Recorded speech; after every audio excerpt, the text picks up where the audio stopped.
Namaku Faris Aditya, umur 26 tahun, seorang konten kreator horor yang sudah 5 tahun keliling pelosok desa buat mencari cerita-cerita angker dan kisah rakyat yang terlupakan. Bersama 2 orang sahabatku, kami membentuk sebuah channel YouTube bernama Malam Terakhir, yang khusus membongkar misteri di daerah-daerah yang katanya tak pernah bisa dijelaskan. Secara logika, mereka adalah Dimas Pratama, 27 tahun, kameramen sekaligus editor, orangnya humoris, suka ngomong sembarangan, tapi justru paling penakut di antara kami. Wulan Cahyani, 25 tahun, mantan jurnalis lokal, pemberani, tenang, dan paling bisa berpikir rasional saat panik. Perjalanan kami kali ini mengarah ke sebuah desa kecil bernama Wonokerso, yang terletak di Kecamatan Purwodadi, Kabupaten Grobogan, Jawa Tengah. Desa ini terkenal dengan sebuah mitos lama tentang gubuk tua di tengah sawah yang katanya menjadi pintu ke dunia lain. Aku pertama kali dengar soal gubuk itu dari Wulan, yang tanpa sengaja menemukan artikel koran kuno terbitan 2003. Di situ tertulis soal seorang pemuda bernama Slamet yang hilang tanpa jejak setelah masuk ke sebuah gubuk reot di tengah sawah dusun Kedaung, sekitar 5 km dari pusat desa. Warga yang menyusulnya keesokan harinya hanya menemukan sandal dan peci miliknya di depan pintu, sedangkan Slamet tak pernah kembali. Sejak itu, mitos soal gubuk angker menyebar. Katanya, siapapun yang masuk ke dalamnya setelah tengah malam takkan pernah kembali ke dunia ini. Jam 23:30 WIB, kami tiba di Wonokerso dan bermalam di rumah seorang warga bernama Pak Wiryo, usia 61 tahun. Lelaki tua bersarung dan bertopi pet itu adalah saksi hidup kejadian hilangnya Slamet 2 dekade lalu. Ia menerima kami dengan wajah cemas. Saya sudah sering melarang anak-anak muda nguber-nguber hal beginian. Banyak yang sombong, akhirnya celaka, nak, ucap Pak Wiryo saat kami di ruang tamunya, ditemani lampu teplok kecil yang remang. Tapi tekad kami sudah bulat. Demi konten, demi cerita, dan demi membuktikan ada atau tidaknya mitos itu, kami bersiap menuju lokasi. Pak Wiryo hanya mengantar sampai batas jalan tanah menuju area persawahan.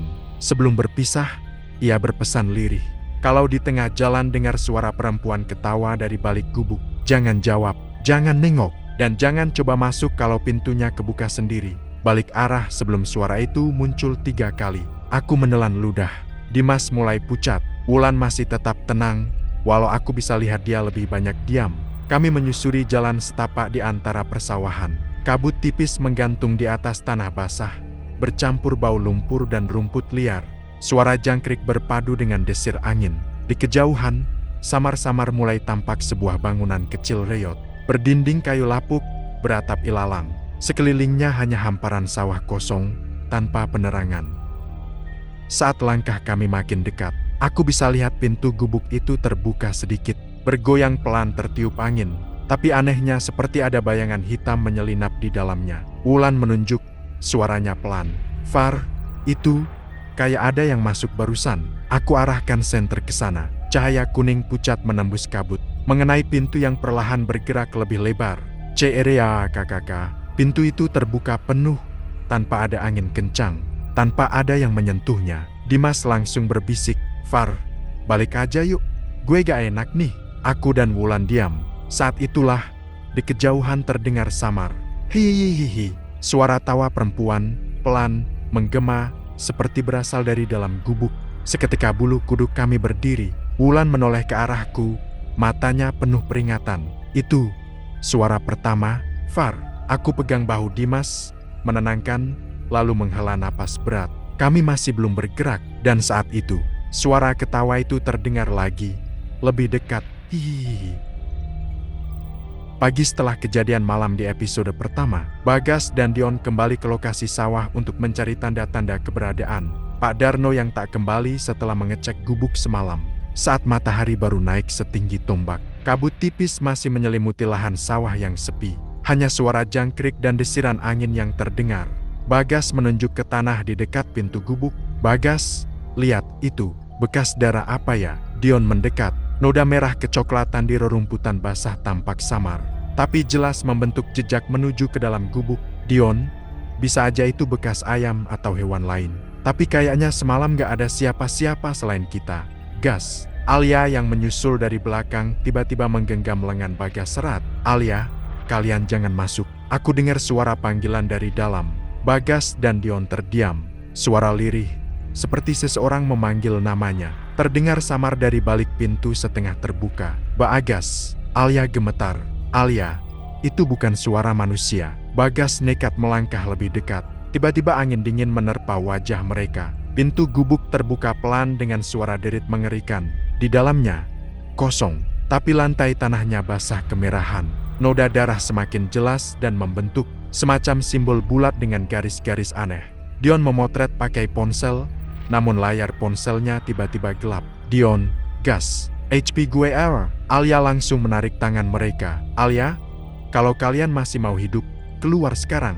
Dia udah tahu kalian. Bagas menoleh ke Alia. Bagas, siapa dia? Alia hanya menggeleng. Tapi dari balik pintu gubuk, samar terlihat bayangan hitam besar bergerak. Mereka bertiga langsung lari sekencang mungkin meninggalkan sawah itu. Di malam harinya, rumah Bagas diketuk orang. Saat pintu dibuka, tak ada siapa-siapa. Tapi di tanah depan rumah, jejak darah kecil menuju arah sawah. Pagi itu, setelah kejadian semalam, Bagas, Dion, dan Alia memutuskan untuk datang ke rumah Pak Darno. Sejak malam, pria tua itu tak kunjung kembali setelah menyusul mereka ke gubuk. Saat mereka tiba, Bu Narti, istri Pak Darno, tampak panik di teras rumah panggungnya. Bu Narti, Pak Darno belum pulang, nak. Semalam katanya mau ke sawah sebentar. Sampai sekarang gak balik. Bagas saling pandang dengan Dion dan Alia. Wajah Dion mulai terlihat tegang. Sementara Alia sejak pagi memang gelisah. Mereka bertiga sepakat membantu mencari. Bagas memutuskan kembali ke gubuk. Tapi baru sekitar 300 meter dari sawah, mereka melihat sosok tubuh Pak Darno tertelungkup di pinggir pematang. Bu Narti berteriak histeris. Bagas dan Dion berlari, membalik tubuh Pak Darno yang tampak lemas dengan wajah pucat, yang membuat semuanya makin ngeri. Di dada Pak Darno, tampak bekas cakaran panjang seperti luka bakar membentuk tulisan aneh, seperti aksara Jawa kuno yang sulit terbaca. Dion gemetar saat melihatnya. Dion, ini apaan? Gas, siapa yang ngelakuin beginian? Alia mendekat perlahan, menatap luka itu, lalu matanya memejam. Alia, dia masih hidup, tapi ada sesuatu yang ikut sama dia. Pak Darno mendesah pelan, mulutnya bergerak, berusaha bicara. Pak Darno, jangan ke gubuk itu lagi. Dia sudah bangun. Tiba-tiba angin dingin berhembus kencang dari arah sawah. Seakan ada sesuatu yang memperhatikan mereka. Rerumputan bergerak-gerak padahal tak ada angin. Alia tiba-tiba menarik Bagas. Alia, kita harus pergi sekarang. Kalau enggak, kita juga bakal dibawa. Dion panik. Dion? Dibawa siapa? Lai, jangan ngomong aneh-aneh lah. Alia menoleh. Matanya tampak kosong, seolah sedang melihat sesuatu yang tak kasat mata. Alia, dia yang di gubuk itu, dia udah tahu nama kita. Pak Darno dibawa ke rumah oleh warga. Anehnya, semua luka di tubuhnya seperti bekas cakaran itu perlahan hilang begitu Pak Darno melewati batas pagar halaman rumahnya. Tapi bekas simbol di dadanya tetap samar, seakan tak mau hilang. Bu Narti menangis. Bu Narti, aku udah bilang jangan main ke situ. Itu bukan tempat buat manusia. Bagas, Dion, dan Alia sepakat untuk sementara waktu tidak mendekati sawah itu. Tapi malam harinya, Bagas menerima pesan dari nomor tak dikenal. Pesan itu cuma berisi satu kalimat. Aku masih menunggumu di sini, tanpa nama, tanpa nomor. Bagas gemetar saat membaca pesan itu. Malam itu suasana jauh lebih mencekam. Setelah kejadian siang tadi, Bagas masih belum bisa tidur. Pesan misterius yang diterimanya terus mengganggu pikiran. Pukul 23,3 WIB, ponselnya kembali berbunyi. Bukan pesan, tapi panggilan suara dari nomor tak dikenal. Saat diangkat, hanya suara napas berat dan sayup-sayup suara seperti desisan ular. Ses, Bagas. Bagas membeku, bulu kuduknya meremang. Tanpa pikir panjang, ia langsung membangunkan Dion yang tidur di ruang tamu. Bagas, Dion, lu harus lihat ini. Dia nelpon gue. Dion terkejut dan langsung bangun. Dion, lu jangan bercanda.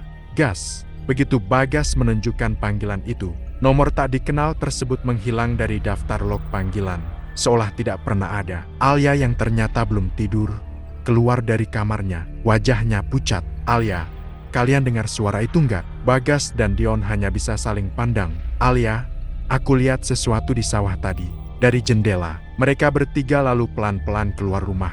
Dalam gelap, di kejauhan, sekitar gubuk tua itu, samar terlihat sosok hitam besar seperti bayangan kabut yang bergerak pelan. Ukurannya setinggi 2 meter, tubuhnya samar. Matanya merah menyala menatap ke arah rumah Bagas. "Dion, apa itu?" "Gas." Alia menunduk, suaranya bergetar. "Alia, itu bukan manusia." Bayangan hitam itu mendekat pelan ke arah desa. Pohon-pohon bambu di pinggir sawah bergoyang sendiri. Angin dingin berhembus menusuk. Bagas menggenggam tangan Alia. "Bagas, kita masuk dulu. Jangan di sini." Tiba-tiba terdengar suara benda jatuh di teras depan. Mereka bertiga buru-buru masuk ke rumah. Saat pintu ditutup rapat, terdengar suara seperti kuku panjang menggaruk kayu pintu perlahan dari luar. Krik, krik. Dion menggenggam parang yang tergantung di dinding. "Dion, Gas, ini benar-benar enggak beres." Alia hanya menutup telinganya. Matanya terpejam. Pelan-pelan dia berkata, "Alia, dia udah masuk desa, dan dia nyari yang udah nginjek tanah sawah Manisreng." Bagas teringat peringatan Pak Darno. "Bagas, berarti kita bertiga." Malam itu, tak ada warga berani keluar rumah. Suara aneh terdengar di sekitar dusun. Teriakan samar, suara desiran angin yang seperti bisikan. Pukul 03.00 dini hari, suara itu menghilang. Tapi bekas cakaran di pintu depan rumah Bagas tertinggal jelas. Pagi itu dusun Karangjati tampak lebih suram dari biasanya. Beberapa warga mulai bisik-bisik soal suara aneh semalam. Bagas, Dion, dan Alia masih berkumpul di rumah. Bagas, bekas cakaran di pintu belum sempat mereka bersihkan. Bagas berusaha membersihkan bekas itu saat Alia tiba-tiba menjerit dari dalam kamar. "Alia, Bagas, Dion." Mereka berdua bergegas masuk. Alia terduduk di lantai kamar, tubuhnya gemetar. Pandangannya mengarah ke cermin di pojok ruangan. Bagas menoleh, dan seketika napasnya tercekat. Di cermin itu, pantulan ruangan mereka tampak normal. Tapi di sudut belakang, di dekat jendela, ada sosok hitam berdiri membelakangi mereka. Sosok itu tak ada di dunia nyata, hanya di pantulan cermin. "Dion, Gas, itu apaan?" Bagas tak bisa berkata apa-apa. Perlahan, sosok itu berbalik. Wajahnya hancur, matanya merah menyala, mulutnya sobek hingga ke telinga. "Alia, itu dia. Itu yang ngikut dari sawah." Bagas refleks melempar kain menutupi cermin. Seketika suara berat bergema dari balik kain itu. "Jangan coba-coba lari. Kalian sudah dipanggil." Cermin bergetar hebat. Dion, yang sejak tadi menahan diri, buru-buru mengambil palu dan memecahkan cermin itu. Saat pecahan kaca berhamburan, terdengar suara tawa panjang dari arah sawah. "Ya ahahaha." Ketiganya terdiam. Alia masih duduk lemas. Wajahnya pucat pasi. "Alia, kita nggak bisa kabur. Kalau dipanggil sama dia, harus datang, atau semuanya bakal dihancurin." Bagas menatap Dion, pandangannya berat. "Bagas, maksudnya, siapa aja yang nginjek tanah sawah itu?" Alia mengangguk pelan. "Alia, kita bertiga, dan sekarang dia udah tahu di mana rumah kita." Sementara itu, Pak Darno yang sejak siang belum sadarkan diri, mulai meracau di kamarnya. Bu Narti menangis di sampingnya. Pak Darno meracau, "Buka pintunya, dia udah nunggu di gubuk, jangan buat dia marah." Bagas makin yakin, misteri gubuk itu bukan sekadar mitos. Mereka harus cari tahu apa yang sebenarnya tersembunyi di sana sebelum semuanya terlambat. Malam itu, Bagas memutuskan sesuatu. "Bagas, besok sore, kita ke gubuk itu lagi, kita selesaikan semua." Senja mulai turun, langit di ufuk barat memerah, sementara kabut tipis merayap di antara petak-petak sawah. Bagas, Dion, dan Alia bersiap, dengan senter dan sebatang kayu di tangan. Mereka berjalan menyusuri pematang sawah menuju gubuk Manisreng. Di tengah perjalanan, angin dingin tiba-tiba berhembus. Aroma anyir tercium samar. Dion yang berjalan di depan tiba-tiba berhenti. "Dion, itu apa?" Bagas mendekat, senter diarahkan ke bawah. Di pinggir pematang, tepat di dekat sebuah pohon randu kecil, tampak sesuatu tergeletak. Kain putih kusam terikat di ujungnya, seperti gulungan kain kafan. Alia spontan mundur, tubuhnya gemetar. "Alia, jangan sentuh itu." Tapi Bagas memberanikan diri mendekat. Saat kain itu disentuh, sesuatu di dalamnya bergerak. "Dion, Gas, udah jangan." Tapi Bagas tetap menariknya perlahan. Saat gulungan itu terbuka, terlihat sehelai rambut panjang yang masih menempel di kulit kepala manusia. Alia menjerit. Dion menahan napas. Bagas, ini kepala manusia. Mereka langsung terpaku, tak bisa berkata apa-apa. Dari balik kabut, suara tawa lirih terdengar.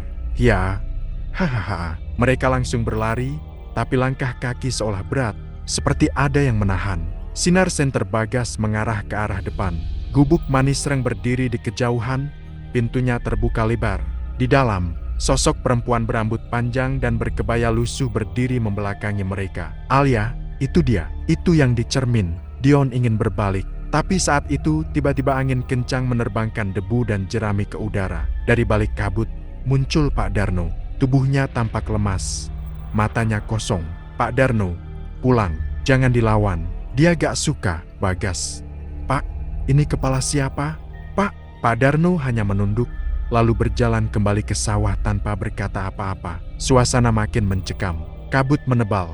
Mereka memutuskan kembali ke rumah sebelum semuanya terlambat. Tapi saat melewati pematang, Bagas menyadari sesuatu.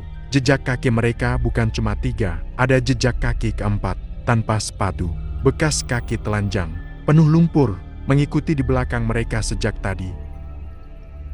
Malam itu, setelah peristiwa kepala manusia di kain kafan, suasana makin mencekam. Bagas, Dion, dan Alia sepakat untuk mendatangi Bu Narti, satu-satunya orang tua kampung yang masih dianggap bisa berhubungan dengan hal gaib. Di dalam rumah panggung tua Bu Narti, asap dupa mengepul, bau menyan menyengat, sementara suara kodok sawah mengiringi malam. Bu Narti, aku sudah bilang, kalau kalian datang ke gubuk itu, bakal ada yang ngikut. Bagas menceritakan penemuan kepala manusia itu, suara tawa, dan sosok perempuan di dalam gubuk. Bu Narti tampak termenung, lalu mengambil sebuah kantong kain lusuh. Isinya sebuah boneka jerami kecil, dengan mulut terbuka lebar memperlihatkan taring-taring hitam dari paku berkarat. Alia, apa itu, Bu? Bu Narti, ini boneka panggilan. Orang dulu pakai buat manggil arwah gentayangan biar nurut. Tapi kalau salah caranya, yang dipanggil bukan arwah, tapi jin gunung. Dion menelan ludah. Dion, jadi, yang di gubuk itu, Bu Narti, bukan manusia. Dia jin pengembara, penghuni alam lelembut yang suka menyesatkan orang ke dunia mereka. Malam itu, Bu Narti membuat pagar gaib di sekitar rumah Bagas, Dion, dan Alia, tapi belum sempat pagar itu selesai. Terdengar ketukan keras di pintu. Pok, tok, tok. Suasana hening. Semua terdiam. Pok, tok, tok. Bagas perlahan membuka jendela kecil. Di luar, tampak boneka jerami bertaring itu tergantung di depan pintu rumah, berlumuran darah segar. Alia, itu boneka tadi. Tiba-tiba lampu minyak di dalam rumah padam. Angin dingin masuk melalui sela-sela dinding. Suara-suara aneh terdengar. Desis, cekikikan, dan langkah kaki berlari di atas atap. Bu Narti berteriak, Bu Narti, jangan keluar. Kalau bonekanya sampai masuk rumah, salah satu dari kalian bakal hilang malam ini juga. Bagas, Dion, dan Alia saling menatap panik. Mereka tahu perburuan makhluk itu baru saja dimulai.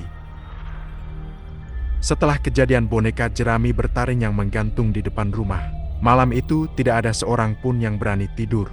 Bu Narti meletakkan beberapa sesajen di 4 sudut rumah, berharap makhluk itu tak bisa masuk. Namun tepat jam 1:13 dini hari, terdengar suara isak tangis pelan dari arah luar rumah.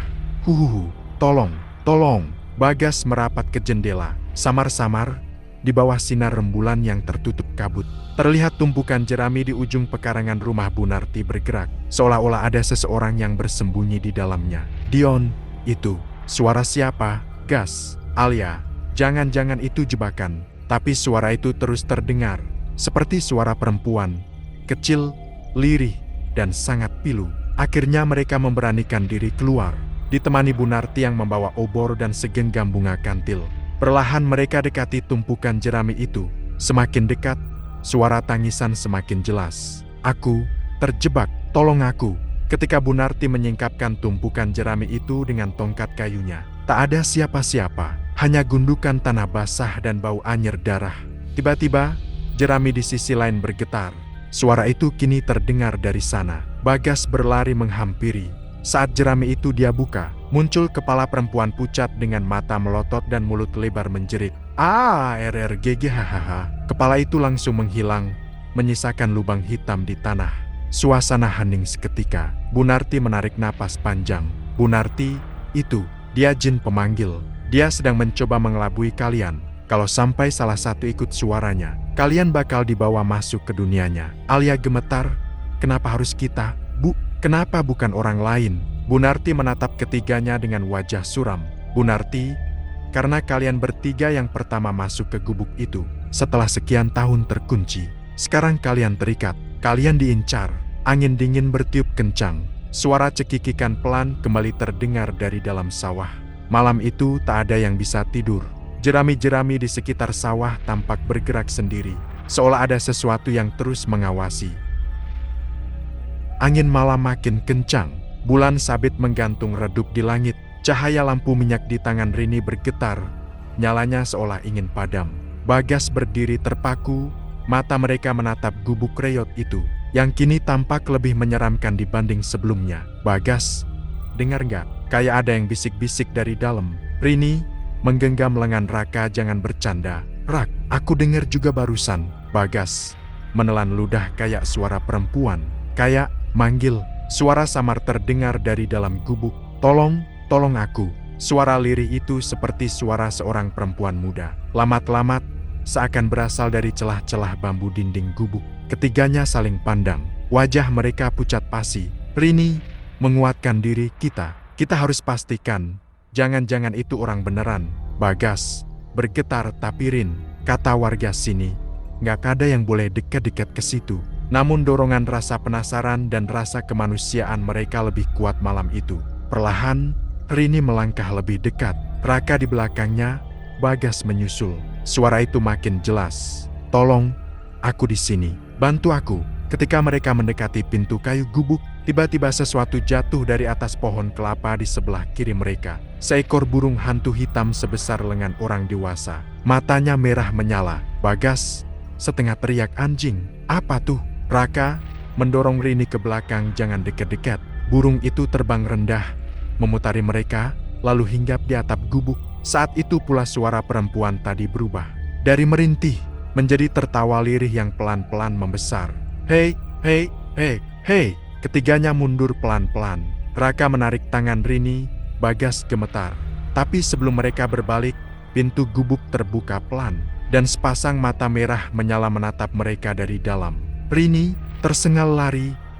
Lari. Tanpa berpikir panjang, mereka bertiga lari secepat mungkin. Lampu minyak di tangan Rini nyaris terjatuh. Tawa itu masih terdengar di belakang mereka, samar-samar, mengikuti langkah mereka menuju pematang sawah. Bagas sambil lari, besok kita laporan ke Pak RT, beneran ini tempat angker. Raka, besok gue mau langsung keluar dari desa ini. Malam itu, suara aneh dari gubuk itu masih terdengar sampai subuh. Penduduk sekitar sawah pun mengaku, malam itu bau anyir darah tercium lebih kuat daripada biasanya. Ketiganya kembali ke rumah Bagas. Rini masih menggenggam lampu minyak dengan tangan gemetar. Tapi sesuatu yang tak mereka sadari, ada bekas tapak kaki lumpur di depan pintu rumah Bagas. Padahal tak ada seorang pun selain mereka di situ. Subuh baru saja datang. Kabut tipis masih menyelimuti desa. Udara terasa lebih dingin dari biasanya. Di dalam rumah Bagas, Rini belum bisa memejamkan mata. Lampu minyak di sudut ruangan masih menyala redup, menebarkan cahaya kuning pucat. Tapi ketiganya masih terdiam, memikirkan kejadian semalam. Bagas menunduk sumpah. Gue nggak nyangka bakal kayak gini. Rini memeluk lutut itu suara dan tawa kayak bukan manusia. Bagas geleng-geleng, tapi kita harus lapor ke warga. Kalau enggak, bakal kejadian kayak Pak Sarman lagi. Rini lalu berdiri menuju pintu depan rumah Bagas, tapi pandangannya langsung tertuju ke lantai tanah di depan pintu. Ada jejak kaki lumpur kecil, basah, seperti telapak anak-anak. Tapi anehnya, jejak itu hanya satu arah, masuk ke rumah, tanpa bekas keluar. Rini berbisik gas. Rak, lihat deh. Raka dan Bagas langsung menghampiri. Wajah mereka sama-sama pucat. Jejak kaki itu tak manusiawi. Bentuknya kecil, tapi jari-jarinya panjang-panjang seperti cakar. Bagas panik, anjir. Ini dari mana? Kita bertiga nggak ada yang keluar semalam. Rini, lo yakin tadi malam pintu dikunci? Bagas, yakin, gua yang ngunci. Rini menelan ludah. Di ujung jejak kaki itu, ada setitik darah mengering, seolah-olah pemiliknya terluka, atau membawa sesuatu yang berdarah masuk ke dalam. Rini gemetar gas. Kita harus keluar sekarang juga. Kita udah nggak aman di sini. Bagas mengangguk cepat. Gue setuju. Biarin aja barang-barang. Nyawa lebih penting. Ketiganya buru-buru membereskan barang seadanya. Tapi sebelum keluar, suara ketukan 3 kali terdengar dari dapur. Pok, tok, tok. Mereka saling pandang. Tak ada yang berani bergerak. Pok, tok, tok. Bagas berbisik lari. Sekarang, tanpa pikir panjang, mereka berlari keluar, meninggalkan rumah Bagas. Matahari mulai merangkak naik, tapi kabut belum sepenuhnya hilang. Di jalanan desa, suasana masih sepi. Warga belum ada yang keluar rumah. Bagas ke rumah Pak RT. Sekarang, begitu tiba di rumah Pak RT, mereka menceritakan semuanya. Tentang suara perempuan dari dalam gubuk, tawa aneh, burung hantu hitam, hingga jejak kaki bercakar di rumah Bagas. Pak RT Slamet dengan wajah serius, kalian udah kelewatan. Gubuk itu bukan tempat buat main. Banyak yang udah hilang di sana. Harus ada ritual pembersihan desa. Pak RT pun mengumpulkan para tetua desa. Rencana untuk menutup gubuk itu dan melakukan ritual. Malam Jumat Kliwon mulai disusun. Tapi dari kejauhan, burung hantu hitam tadi kembali terbang mengitari sawah, seolah menunggu. Malam itu, bulan purnama menggantung di langit desa. Kabut kembali turun, lebih tebal dan berat dari malam-malam sebelumnya. Suara serangga berhenti, digantikan dengan lolongan anjing dari kejauhan. Di balai desa, Pak RT Slamet bersama beberapa tetua adat berkumpul. Raka, Bagas, dan Rini duduk di sudut ruangan. Wajah pucat, tak banyak bicara. Hanya suara ketukan kayu dan angin di celah dinding yang terdengar. Pak RT Slamet, kalian semua tahu, gubuk itu udah makan banyak korban. Dan sekarang, tandanya makin jelas. Mbak Warto, tetua desa burung hantu hitam. Jejak kaki bercakar. Itu panggilan dari penjaga alam sono. Raka gemetar, mengingat suara ketukan di dapur dan jejak darah di lantai. Rini hanya menunduk. Bagas mengepalkan tangan. Bagas, terus. Harus gimana? Pak RT, kita bakal lakuin ritual malam ini. Sebelum ada korban lagi. Kalian ikut. Ketiganya saling pandang. Tidak ada pilihan lain. Tengah malam, para warga dipanggil tanpa suara, hanya dengan ketukan pintu pelan. Semua laki-laki dewasa berkumpul di depan balai desa. Di tangan mereka, obor dan dupa menyala. Rombongan berjalan pelan menuju arah sawah. Di depan, Mbah Warto membawa kendi berisi air kembang dan seekor ayam cemani hidup. Angin malam berhembus dingin. Gubuk tua itu kini tampak lebih suram, seperti menyatu dengan kabut di sekitarnya. Daun-daun bambu bergesekan, mengeluarkan suara lirih. Bagas berbisik ke Rini, lo dengar itu? Rini menahan napas kayak suara orang nangis. Memang benar, dari arah gubuk, samar terdengar suara perempuan merintih. Sesekali seperti memanggil nama. Kembalikan, kembalikan. Mbah Warto tegas, jangan lihat ke belakang. Jangan jawab suara apapun. Mbah Warto mulai membaca mantra dalam bahasa Sunda. Kuno, air kembang dipercikan ke 4 penjuru. Ayam cemani diputar di atas kepala Mbah Warto sebelum lehernya dipotong. Darahnya ditampung di tempurung kelapa. Obor berkedip-kedip, angin makin kencang. Tanah di sekitar gubuk seolah bergerak. Tiba-tiba, suara tawa perempuan menggema di tengah kabut. Hihihi, udah nggak bisa, kalian terlambat. Para warga gemetar. Beberapa mulai membaca doa. Rini bersembunyi di belakang Bagas. Bagas, tegang. Pak RT, apaan tuh? Lihat di atap. Semua menoleh. Di atas atap gubuk, sesosok perempuan berambut panjang menjuntai hingga tanah. Wajahnya pucat, matanya bolong hitam, mulutnya sobek lebar, tangannya memegang sesuatu, seperti kepala manusia. Pak RT Slamet, teruskan, jangan berhenti. Mbah Warto terus membaca mantra. Tubuh sosok itu mulai bergetar, lalu berteriak melengking. Ayam cemani dilempar ke arah gubuk. Api obor tiba-tiba menyala biru. Sosok itu menghilang bersamaan dengan api obor yang padam. Kabut perlahan menghilang. Tapi di pintu gubuk tertulis darah, aku belum selesai. Rini dan Bagas hanya bisa menatap tulisan itu tanpa kata. Pagi harinya, kabut perlahan memudar. Tapi suasana desa tetap sunyi. Warga masih takut keluar rumah. Bagas, dan Rini duduk di balai desa. Wajah letih dan mata merah karena tak tidur semalaman. "Rini, kita nggak bisa gitu aja ninggalin ini. Ada yang belum selesai, Bagas. Udah jelas tulisannya semalam, aku belum selesai. Itu ancaman. Gua masih kepikiran sama kamera yang kemarin ketemu di semak-semak. Itu kayak kamera penduduk yang pernah hilang di sini." Pak RT Slamet datang membawa kamera tua berlumpur. Ditemukan semalam dekat gubuk, memory cardnya masih utuh. Raka langsung menyambungkan ke laptop di balai desa. Di layar laptop, terlihat rekaman seorang warga desa bernama Pak Naryo yang pernah hilang 2 bulan lalu. Ia merekam dirinya saat malam hari. Pak Naryo di video. "Kalau ada yang nemu video ini, tolong jangan pernah datang ke gubuk itu. Ada perempuan, dia bukan manusia." Tiba-tiba, suara jeritan terdengar di video. Kamera jatuh, menampilkan sesosok perempuan berambut panjang mendekat. Layar buram, suara desahan pelan. "Kembalikan." Semua yang melihat video itu merinding.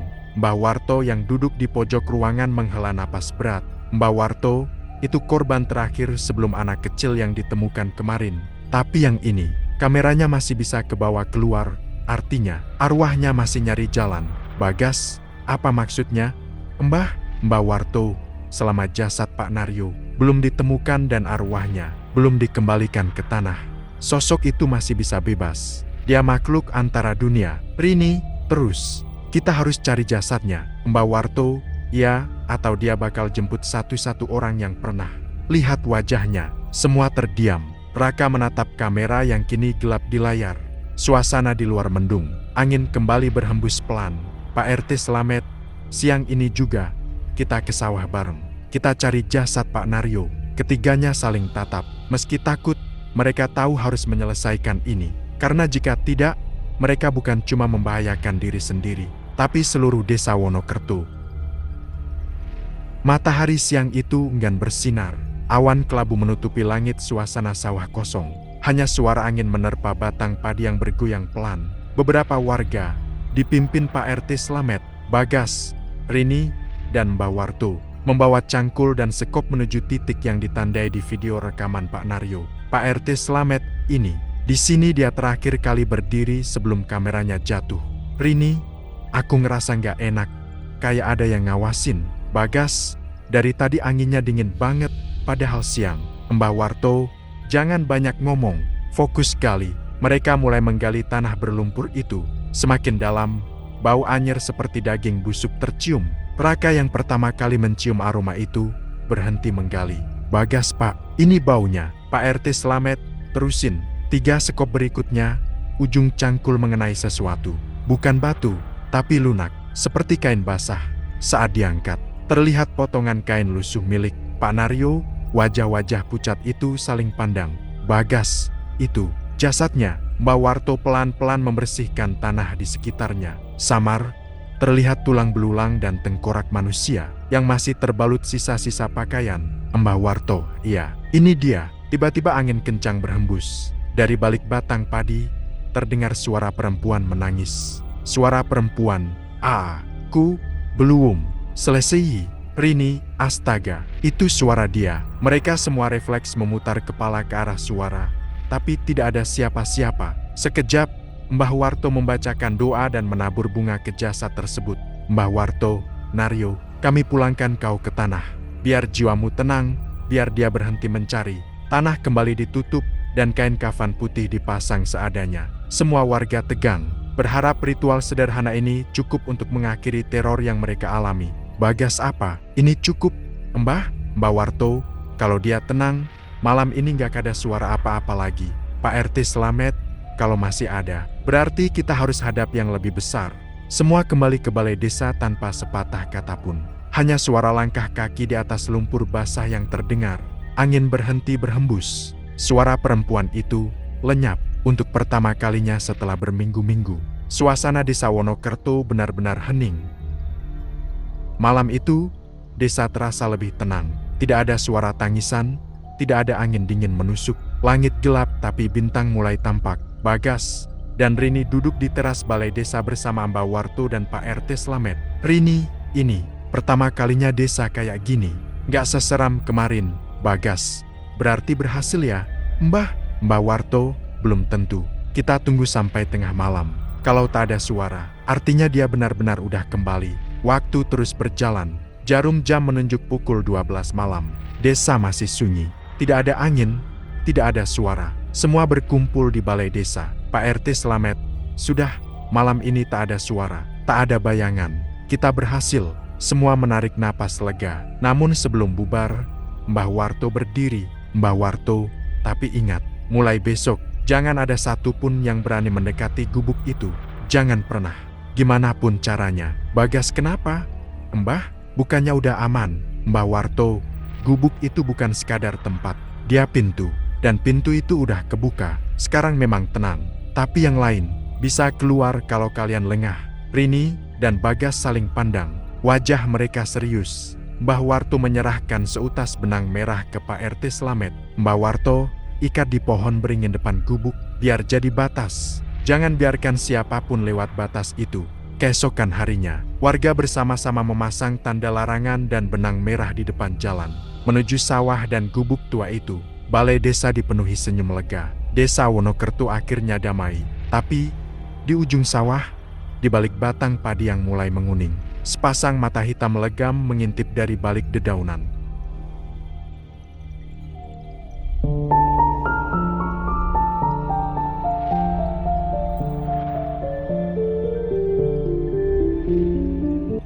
Desa Karawang, Kecamatan Kalibaru, Kabupaten Banyuwangi, Jawa Timur. Tepatnya di sekitar jalur rel kereta lama yang pernah menghubungkan Banyuwangi, Jember.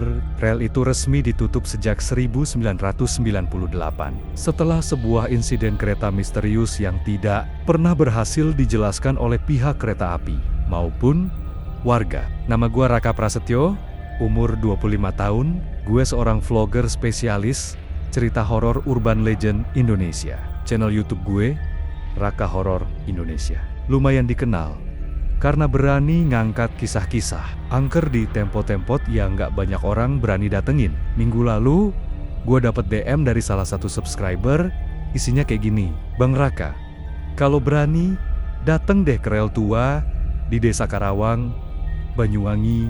Katanya, jam 12 malam, suka lewat kereta tanpa masinis. Buat gue, info kayak gini tuh emas. Gue langsung ngajak Dedi Wicaksono, editor video gue yang udah gue kenal dari SMA, dan Mira Andini, pacar gue yang juga jadi fotografer buat dokumentasi konten. Lu yakin Rak? Banyuwangi, bro, rel tua lagi.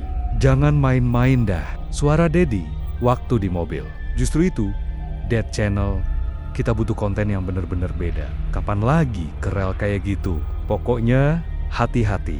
Aku udah cek di internet, nggak ada orang berani masuk ke sana malam-malam. Warganya katanya nggak mau cerita. Kata Mira sambil mainin kamera DSLR-nya. Perjalanan kita mulai dari Jakarta jam 7 pagi. Naik mobil sewaan. Total waktu tempuh sekitar 12 jam lewat jalur darat. Sampai Desa Karawang sekitar jam 8 malam. Suasananya langsung beda. Gelap, sunyi, dan anehnya nggak ada anak kecil main kayak desa-desa lain. Waktu kita tanya ke warga soal rel tua, rata-rata mereka langsung bungkam. Ada satu koki-koki yang masih mau cerita. Namanya Mbah Kromo. Umur sekitar 75 tahun. Badannya kecil, matanya tajam. Nak, kalau niat kalian bener-bener mau ke rel itu, ingat pesanku. Katanya waktu ketemu di warung kopi dekat balai desa. Apa Mbah? Tanya gue.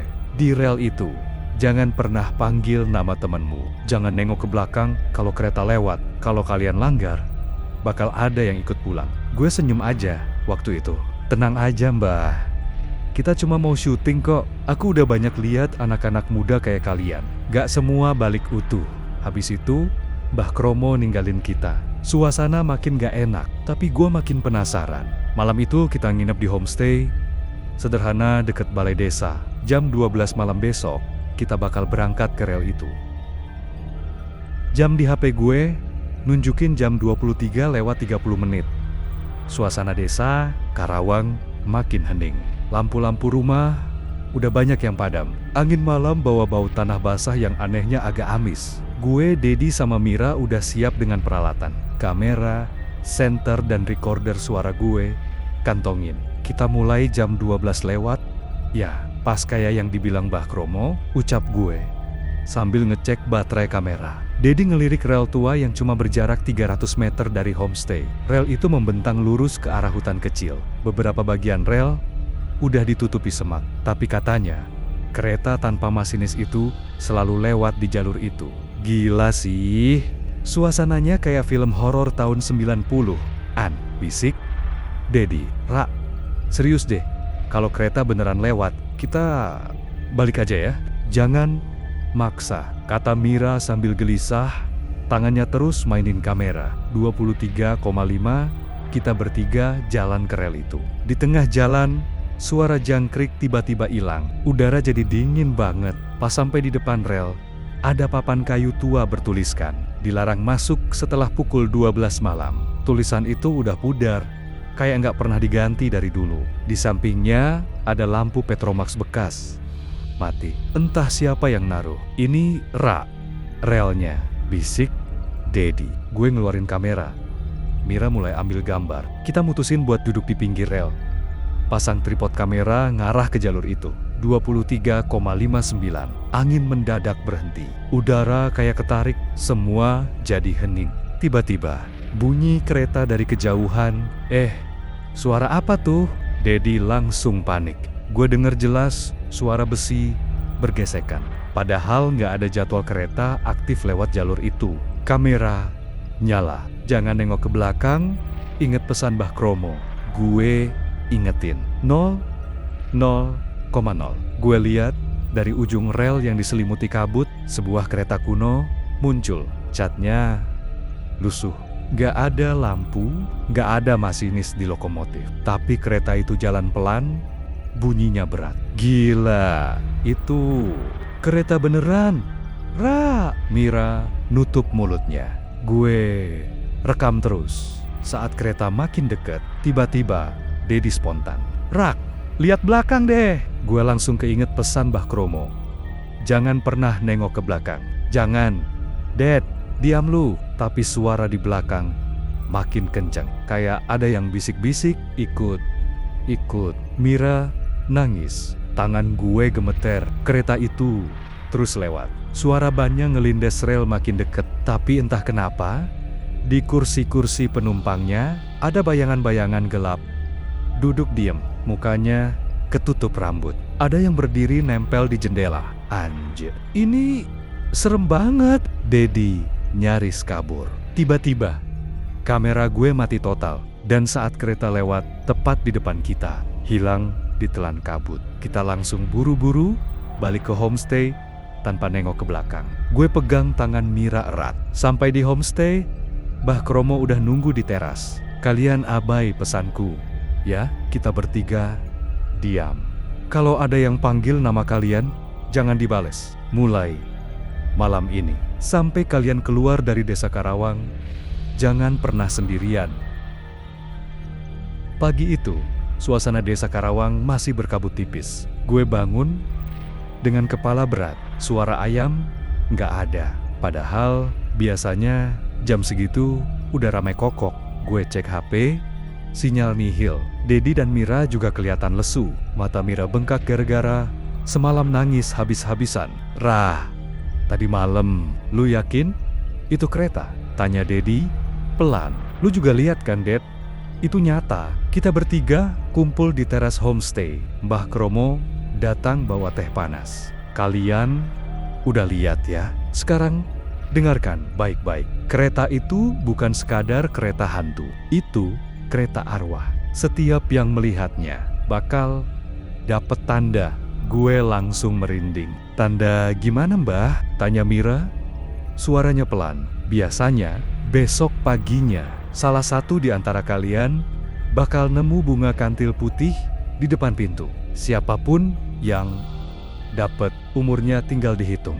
Kita bertiga saling pandang. Mbah, terus kalau udah dapet tanda, bisa dihindarin gak? Tanya gue. Ada caranya.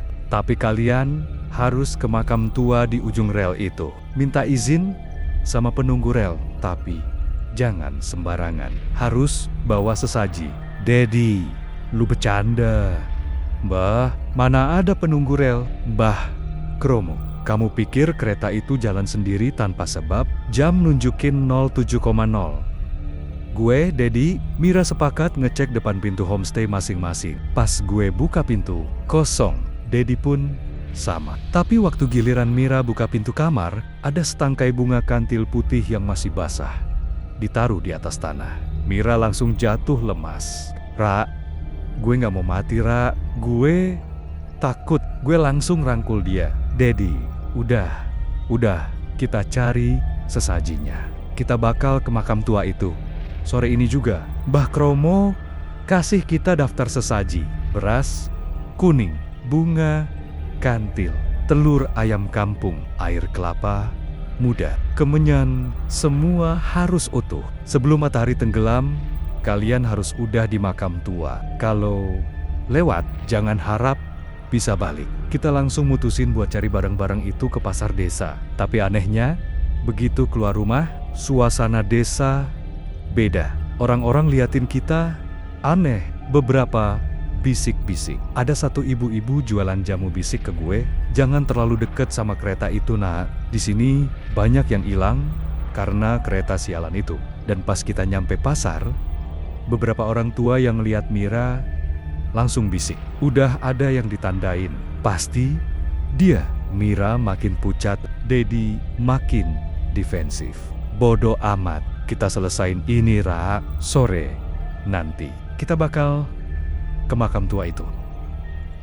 Sore itu, angin di desa Karawang makin kencang. Matahari mulai merunduk di balik pepohonan tua. Gue, Dedi, dan Mira buru-buru keliling pasar, cari sesaji sesuai daftar dari Mbah Kromo. Beras kuning, ketemu di warung Bok Sarmi. Telur ayam kampung, beli di Pak Slamet. Air kelapa muda, dapat dari kebun belakang. Kemenyan, disediain sama Mbah Kromo. Yang paling sulit, bunga kantil. Mira mulai pucat. Gue lihat tangannya dingin, terus-terusan gemetar. Dedi, cepetan, Ra. Maghrib bentar lagi nih. Gue mutusin buat nyari ke area dekat rel, tempat tadi malam kereta itu muncul. Menurut warga, di sekitar situ ada pohon kantil yang gak pernah ditebang. Pas nyampe sana, suasana langsung beda. Udara lebih dingin, pepohonan tinggi nutupin cahaya. Gue dan Dedi nyari di sekitar. Mira nunggu di pinggir jalan karena nggak sanggup. Tiba-tiba, suara rel bergetar. Brok, brok, brok. Gak ada kereta, tapi relnya bergetar pelan. Gue sama Dedi saling pandang. Ra, cepet cari bunganya, Play. Akhirnya, gue nemu satu tangkai kantil putih yang masih basah di ujung rel. Waktu gue petik, udara sekitar mendadak berat. Kayak ada yang ngeliatin. Suara bisikan. 1. Sudah dipilih. Gua langsung lari pas balik ke tempat Mira. Dia lagi dipeluk ibu-ibu tua berpakaian hitam. Mukanya keriput parah. Matanya merah kayak abis nangis darah. Jaga anak ini. Waktunya belum. Tapi bayarannya harus ada. Ibu itu ngilang seketika. Gue, Dedi, dan Mira langsung balik ke rumah Mbah Kromo. Cepat, sebelum matahari tenggelam. Bawa sesaji itu ke makam tua di ujung rel. Bentak Mbah Kromo. Tanpa banyak omong, kita berangkat. Jalanan makin sepi. Asap kemenyan mulai gue nyalain. Sesaji gue bawa ditampah bambu kecil. Pas nyampe makam tua, suasana langsung aneh. Semua kuburan ditutup ilalang tinggi. Cuma ada satu makam paling pojok. Nisannya gede. Ada tulisan kuno samar-samar. Ki Brotoseno, penjaga rel jiwa. Taruh sesaji di sini, Ra, kata Mbah Kromo. Gue taruh semua sesaji, tabur beras kuning, dan nyalain kemenyan. Mira nangis. Ra, kalau gue hilang, lo jagain emak gue, ya? Gue pegang tangannya. Tiba-tiba, tanah di depan nisan itu bergerak pelan. Urer, asap putih keluar, wujud bayangan hitam tinggi muncul. Siapa yang menolak takdir? Suara berat menggema. Sosok hitam setinggi hampir 3 meter itu berdiri diam di depan nisan Ki Brotoseno. Tubuhnya samar oleh kabut, tapi matanya merah menyala. Siapa yang menolak takdir? Ulang suara berat itu. Mbah Kromo maju pelan, Tubuhnya gemetar. Ampun Ki, ini anak-anak nggak tahu apa-apa. Mereka cuma pengen nutup jalur itu. Bayangan hitam itu diam sebentar, lalu angin kencang berputar. Kabut makin tebal. Ada harga kalau ingin jalur ini. Diam, satu nyawa, satu tubuh. Mira langsung histeris. Jangan aku, jangan aku. Dedi, nggak bisa gitu Ki. Kenapa harus nyawa lagi? Udah berapa orang hilang di rel itu? Bayangan itu pelen-pelen mengarah ke Dedi. Nyawamu bisa menggantikan rel menunggumu. Gue langsung berdiri di depan Dedi. Enggak Ki, gak ada yang bisa lo ambil di sini. Lo udah banyak makan korban. Mbah Kromo buru-buru buka gulungan kain kuno berisi mantra. Dia baca keras-keras. Aksara Jawa di kain itu bersinar. Tiba-tiba sosok hitam itu berteriak. Suaranya kayak besi digesek. RRGG, hahaha, angin berputar kencang. Semua sesaji mental, kemenyan, padam. Mbah Kromo, cepet lari kalian ke rumahku. Jangan nengok ke belakang. Kita bertiga lari sekencangnya. Tapi suara deru kereta tua terdengar makin keras. Padahal rel di desa itu udah gak pernah dipakai. Gue lirik belakang, bener aja. Kereta usang tanpa masinis melaju pelan di rel mati. Gerbongnya dipenuhi kabut putih. Di dalamnya, samar-samar ada puluhan wajah pucat menempel di kaca jendela, matanya kosong. Ra, jangan nengok, teriak Dedi. Sampai rumah Mbah Kromo, pintu langsung ditutup. Semua duduk kelelahan. Mira nangis sesenggukan. Aku nggak kuat lagi, Ra. Mbah Kromo, kalian belum aman. Perjanjiannya belum selesai. Rel itu tetap menagih. Malam itu, suasana rumah Mbah Kromo begitu mencekam. Lilin-lilin kecil menerangi ruang tamu yang penuh aroma kemenyan. Di pojok ruangan, sebuah kamera tua era kolonial tergeletak di atas meja. Mbah Kromo, kamera ini milik salah satu korban kereta tanpa awak dulu. Di dalamnya masih ada gambar yang belum pernah dicetak. Raka, siapa pemiliknya Mbah? Mbah Kromo menarik napas berat. Namanya Pak Darmo. Dia hilang waktu malam Selasa Kliwon. Tepat di rel itu. Wajahnya nggak pernah ditemukan. Dedi, terus kenapa kamera ini dibawa ke sini? Mbah Kromo, karena di dalamnya tersimpan rahasia kenapa kereta itu masih beroperasi sampai sekarang. Kita bertiga saling pandang. Mira kelihatan ragu. Mira, kalau dibuka, apa kita bakal dihantui kayak yang lain, Mbah? Mbah Kromo hanya diam. Perlahan, dia ambil kamera itu, membuka kompartemen filmnya, dan menarik satu lembar negatif film. Lalu meletakkannya di atas cahaya lilin. Tiba-tiba, bayangan samar terlihat di negatif itu. Siluet kereta dan sesosok pria berdiri di ujung rel dengan wajah tanpa mata. Raka, astaga, itu siapa? Mbah Kromo, itu Ki Brotoseno, masinis yang dulu dihukum mati karena menabrakkan kereta penuh penumpang ke jurang. Sejak itu, arwahnya nggak pernah tenang. Dedi, terus gimana cara matiin rel itu, Mbah? Mbah Kromo, kalian harus bawa kamera ini ke rel tengah malam. Letakkan di atas bantalan rel pas jam kereta lewat. Tapi, ingat jangan pernah lihat ke arah gerbongnya. Angin malam tiba-tiba masuk lewat celah jendela. Suhu ruangan jadi dingin seketika. Mira, aku nggak kuat, Ra. Jangan suruh aku ikut. Raka, lo tenang aja. Gue sama Dedi yang beresin. Lo tinggal di sini sama Mbah Kromo. Mbah Kromo, kalian harus hati-hati. Kereta itu bakal bawa kalian ke dunia lain kalau salah langkah. Jam menunjukkan 00,1 dini hari. Angin di sekitar rel tua Karawang berhembus aneh, menimbulkan suara desis panjang. Raka dan Dedi berjalan pelan di atas batu kerikil rel sambil membawa kamera tua yang dibungkus kain mori. Raka, Dad, serius? Lo masih mau lanjut? Gue ngerasa kayak ada yang ngawasin dari tadi. Dedi, udah terlanjur, Ra. Kalau kita mundur sekarang, kereta itu bakal ngambil korban lagi. Langkah mereka terhenti di titik rel paling angker. tempat dulu Pak Darmo hilang. Di sana, asap putih tipis menari-neri di atas bantalan rel. Di kejauhan, terdengar suara gemuruh kereta. Tuut, tuut, tu. Suara itu makin lama makin jelas. Meski rel tak bergetar sama sekali. Dedi, astaga, itu suaranya. Raka, cepet, taruh kameranya di situ. Dengan tangan gemetar, Raka meletakkan kamera di atas rel. Saat itu juga, kabut tebal tiba-tiba turun menyelimuti sekeliling. Dari balik kabut, samar-samar muncul sosok masinis tua berbaju lusuh. Tanpa mata, wajah pucat kehijauan. Mulutnya bergerak-gereak tanpa suara. Lalu, suara berat tanpa tubuh terdengar di telinga mereka. Suara, jangan ulangi kesalahan. Larilah sebelum terlambat. Dedi, lo denger gak barusan? Raka, denger.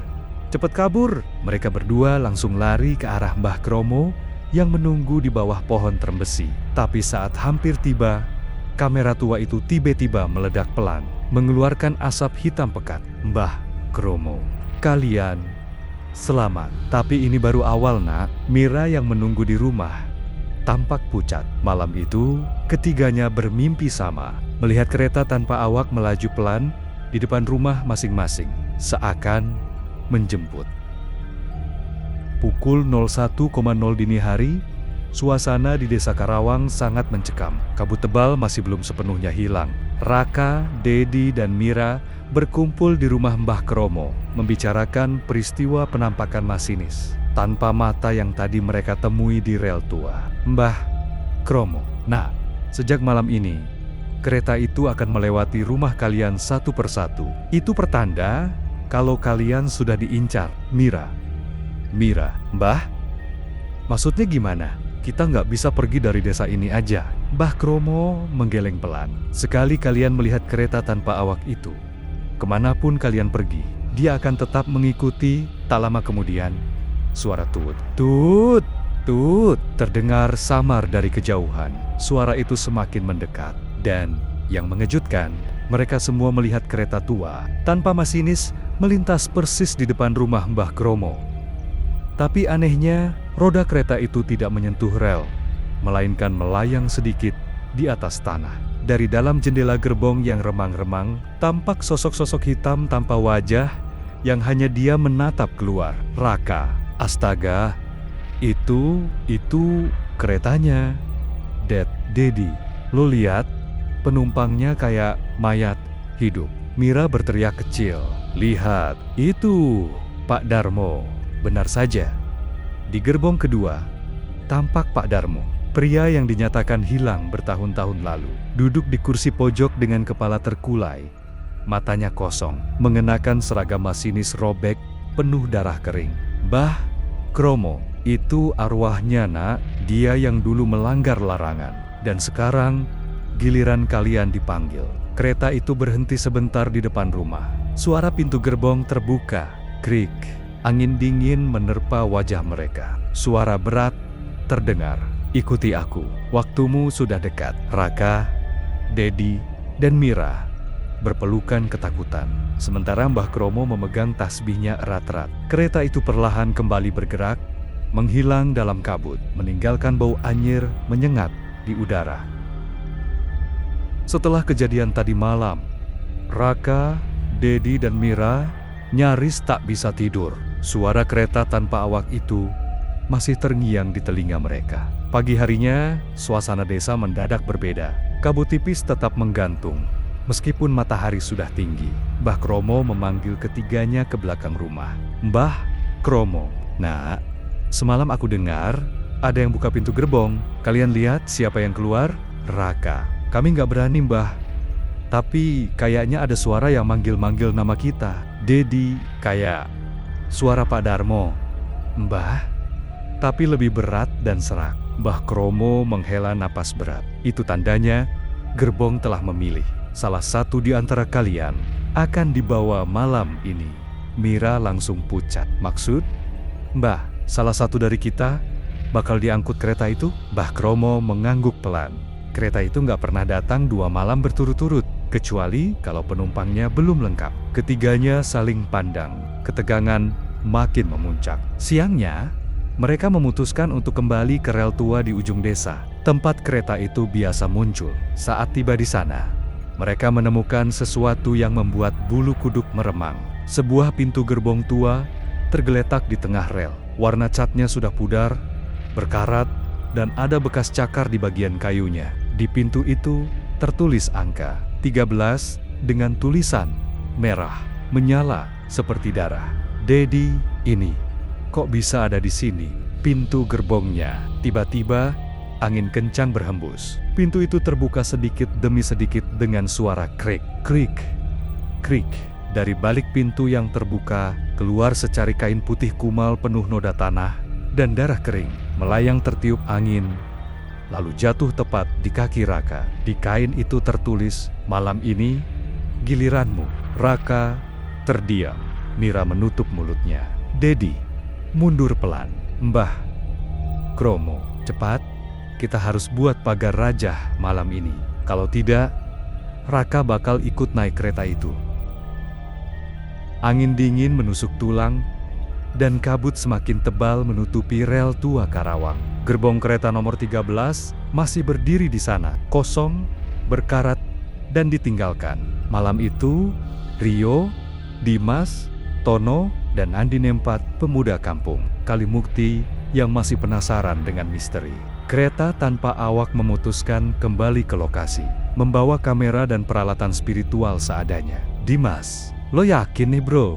Gue nggak enak perasaan dari tadi." "Andin, kita harus tuntasin malam ini, biar nggak ada lagi korban." Langkah kaki mereka terhenti di depan pintu gerbong yang terbuka. Bau anyir darah menyengat. Di dalam hanya ada bangku kusam dan secarik kain putih berlumuran darah tergeletak di lantai. Mendadak, suara jeritan panjang terdengar dari ujung rel, tapi tak ada siapa-siapa. Suara itu tanpa wajah, tanpa tubuh, hanya suara yang membuat bulu kuduk berdiri. Tono gemetar. "Astaga, itu suara siapa?" Dari balik kabut, sesosok bayangan samar perlahan muncul. Tingginya menjulang, wajahnya kabur, dan tubuhnya samar, seakan kabut itu sendiri. Rio segera mengarahkan kamera, tapi layar hanya menampilkan noise dan gambar bergelombang. Tiba-tiba, Andin berteriak keras. Sesuatu menarik kakinya ke dalam gerbong. Ketiganya berusaha menarik Andin, tapi tangan yang muncul dari lantai gerbong terlalu kuat. "Andin, tolong, jangan tinggalin gue." Narasi. Dalam kepanikan, Rio menemukan sebuah benda di bawah bangku. Sebuah buku lusuh dengan tulisan aksara Sunda kuno. Di dalamnya tertulis ritual pemanggilan arwah para korban kecelakaan kereta Karawang tahun ke-1965. "Dimas, ini penyebabnya. Gerbong ini tempat pemanggilan arwah korban kereta dulu." Jeritan makin dekat. Tanpa pikir panjang, mereka keluar dari gerbong, meninggalkan Andin yang masih ditarik masuk. Gerbong itu perlahan menutup sendiri, mengunci suara Andin di dalamnya. Rio, kita harus balikin buku ini ke tempat asalnya, atau kita semua bakal diikutin arwah itu."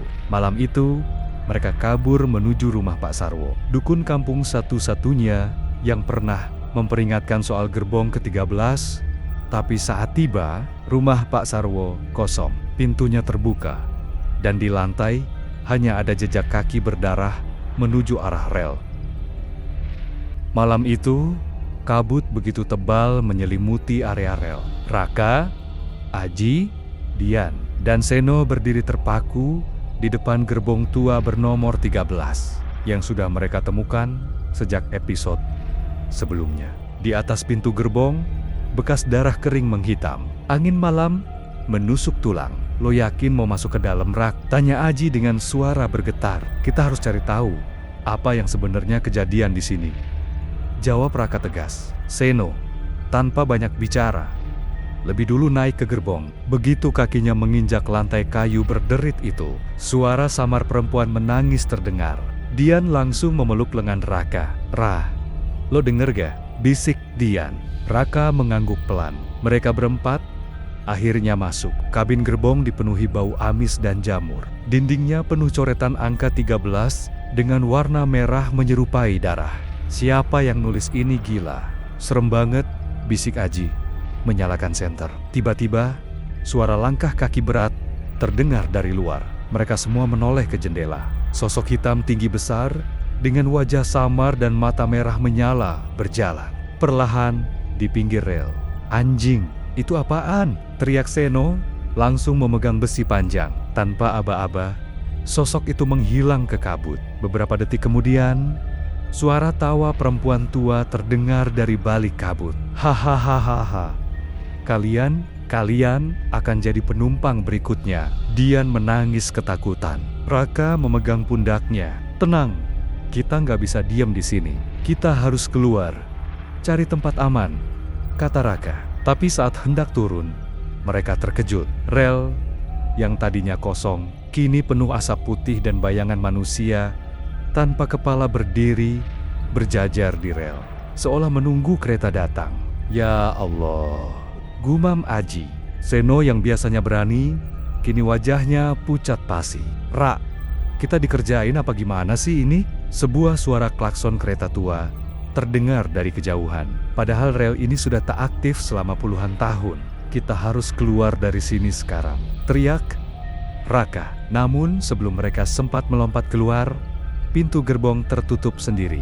Lampu senter berkedip. Tiba-tiba, tulisan "Selamat datang di gerbong mati" muncul di dinding. Dian menjerit histeris. Malam itu, suasana makin mencekam. Kabut semakin tebal, suara jangkrik pun seakan lenyap. Andra menggenggam erat lentera, sementara Reza menahan napas panjang. Rina terus memegang lengan Bagas, takut lepas dari rombongan. Mereka memutuskan untuk masuk lebih dalam ke dalam salah satu gerbong kereta tua yang terparkir di rel mati itu. Pintu gerbong berdecit pelan saat didorong. Aroma anyir darah tercium kuat. Kita harus cari tahu kenapa kereta ini bisa terus jalan tanpa awak, ujar Andra. Di dalam gerbong, suasana jauh lebih menyeramkan. Kursi-kursi lapuk dipenuhi bercak merah kecoklatan. Di salah satu sudut, ada sebuah koper tua terbuka. Isinya baju-baju berlumur darah. Rina menjerit kecil saat melihat sesuatu tergantung di atas. Potongan kain putih bercak merah yang seperti bekas kain kafan. Bagas mencoba menenangkan. Tenang, itu cuma kain bekas mungkin. Namun saat mereka berbalik, bayangan hitam tinggi dengan mata merah menyala berdiri di ujung lorong gerbong. Sosok itu perlahan mendekat tanpa suara, seperti melayang di atas lantai kayu berderit. "Lari!" teriak Andra. Mereka semua berlari menerobos gerbong, tapi seolah-olah lorong itu tak berujung. Semakin mereka berlari, posisi mereka tetap di tempat yang sama. Sosok itu semakin dekat. Rina mulai menangis, dan Reza mulai membaca doa dalam hati. Kenapa kita nggak bisa keluar dari sini? Panik Bagas. Andra sadar.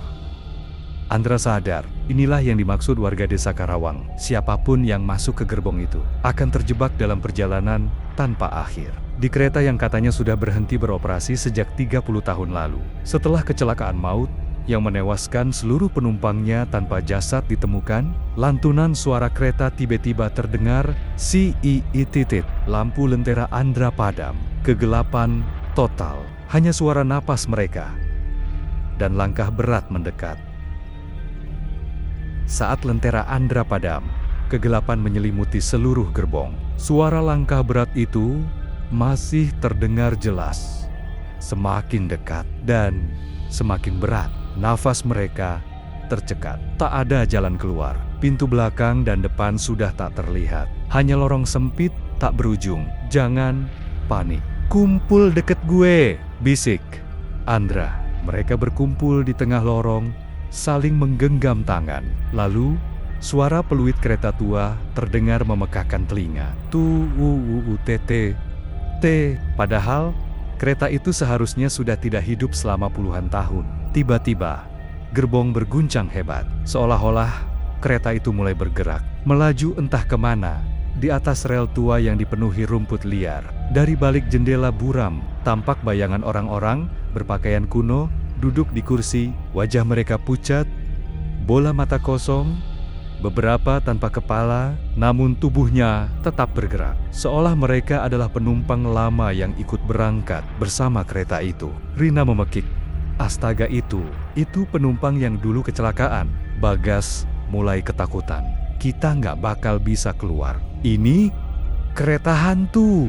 Andra mencoba berpikir cepat. Dia ingat pesan dari Pak Darto, warga tua desa Karawang. Satu-satunya cara menghentikan perjalanan arwah itu adalah dengan melompat keluar saat kereta melewati rel buntu di ujung hutan. Tapi rel itu tak pernah ditemukan orang luar, kecuali yang benar-benar dipilih. Kita harus cari rel buntu itu, apapun caranya. Tegas Andra. Kereta melaju makin cepat. Dinding gerbong seakan mulai lapuk dan runtuh. Angin menderu lewat jendela-jendela terbuka. Di kejauhan, tampak cahaya samar dari rel yang berujung buntu, tepat di tebing curam hutan Karawang. Siap, siap.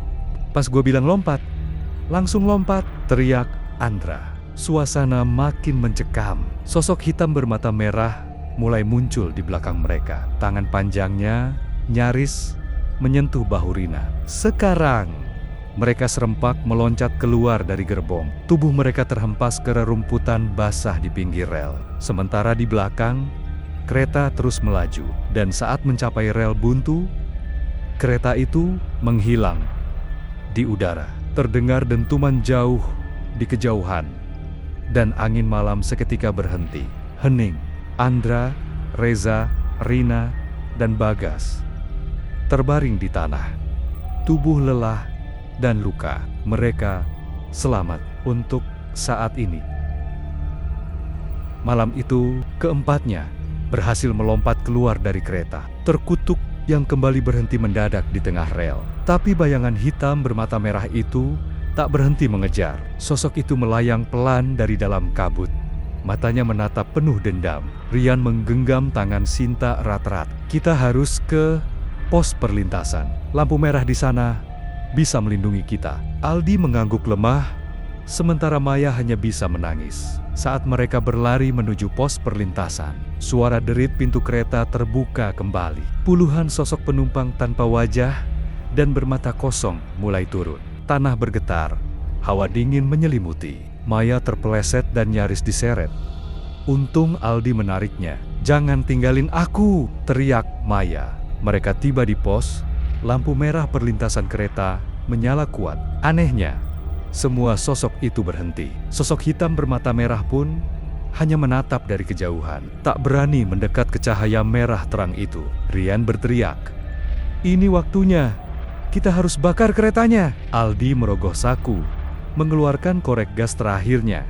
Dengan cepat, mereka lari kembali ke arah kereta sambil menghamburkan bensin dari jerigen tua yang mereka temukan di pos. Saat api menyala, jeritan panjang menggema di udara. Sosok-sosok itu terbakar bersama kabut pekat. Rel bergetar keras, kereta berguncang lalu lenyap di telan asap hitam. Hanya tersisa rel tua berkarat dan bau besi terbakar. Pagi harinya, warga menemukan keempat pemuda itu terbaring lemah di dekat pos perlintasan. Kereta tanpa awak itu hilang tanpa jejak. Hanya bekas rel hangus tersisa. Rian, Aldi, Sinta, dan Maya akhirnya meninggalkan desa Sukamerta. Mereka sepakat tak pernah kembali ke Karawang. Namun, malam-malam tertentu, saat kabut tebal turun di rel tua Sukamerta, suara derit roda besi tua masih terdengar. Seakan kereta itu belum benar-benar hilang.